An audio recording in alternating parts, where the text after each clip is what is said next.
Som morgonen tjänar till natten Og jeg var til vi just spalt denne første konsert her av Airwaves. Hvordan gikk det? Ja, det var godt. Det var ordentlig nekkfølt. Det var ordentlig pakka. Så akkurat som folk, det var bare komma nærmere, så enda det var som så til scenen og så det var lykkelig. Jeg har alltid det godt. Det var underlig god stemning. Har du spalt av Airwaves ofte før? Ja, jeg har spalt der, jeg har alltid tvær for. Og ja, jeg elsker å være Airwaves. Det er alle godt. Er det Airwaves å spille av Airwaves enn av Ørenfestivalen eller til dem som Airwaves i måte å spille i førjen?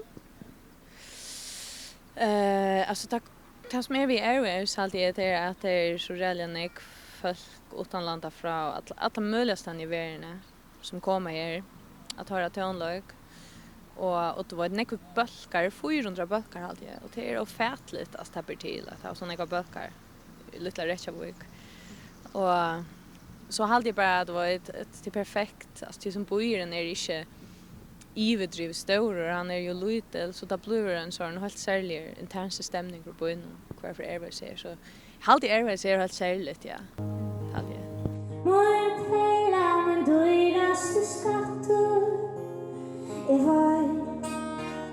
Kanske jag ska ta och komma att nu att du bor nek för Reykjavik?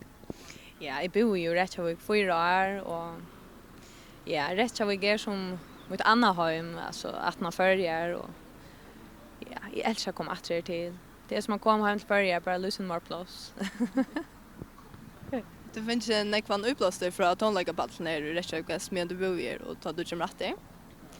Ja, helt sikkert. Jeg fikk nekvann uppblåster med en bo her. Og da får jeg etter at jeg hadde nekvann øyla gode orkester som kommer fra Island til alle tøyene.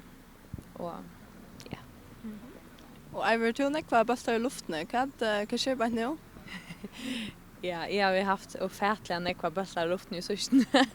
Jag var i alla möjliga ställen. Jag var i Sibirien, jag var i Italien, jag var i Åland, jag var i Kanada. Jag var i Sverige, jag var inom de sista månaderna. Men nu färger jag till Tyskland 18 år. Och så har vi finnit sen till en liten ferie och jag tror att det är också roligt i julen. Ska ha en konsert i Island och sånt, men jag tror att hänga sin ut bara vid familjen. Nu säger du att du framfört nu i Norröna husen att du skriver nästan bara kärlekssanger. Hur ser det att framföra så personliga sanger för folk som du släkt känner? Jag mer damer väl att vara personlig vid folk. Jag hade att alltså en kärlekssanger det kan vara så nek, det kan vara bokstavligt en kärlekssanger. Då vet jag alltså på tomaterna. Så men damer är väl att folk att kunna sätta sig nu i kärleka till att uppleva kärleka på en eller annan måte. Så men damer väl att skriva kärleksanger till att det alltid att folk känner sig attryt och det är alltid det som inspirerar mig mest. Alltså, det är kärlek och det är ju nekva former av kärleka till.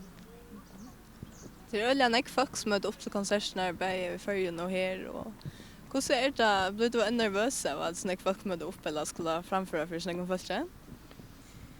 Jag blev faktiskt mer nervös att det är få folk.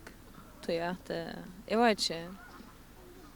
Jag har alltid kvar fall att det är ordentligt folk som möter upp så blev jag så jävla ivrig och spänt och glad. Jag var så just folk och jag blev glad för att det kommer komma med en konsert så jag hade att jag blev inte mer nervös av det nej.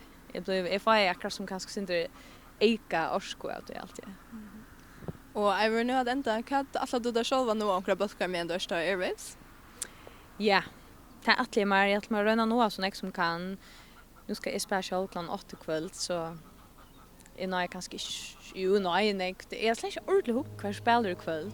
Men jag vet jag ska höra Kraftwerk morgon. Tack glömmer det riktigt. Ja. Så aldrig för att säga stora tack till Ivar. Jag vet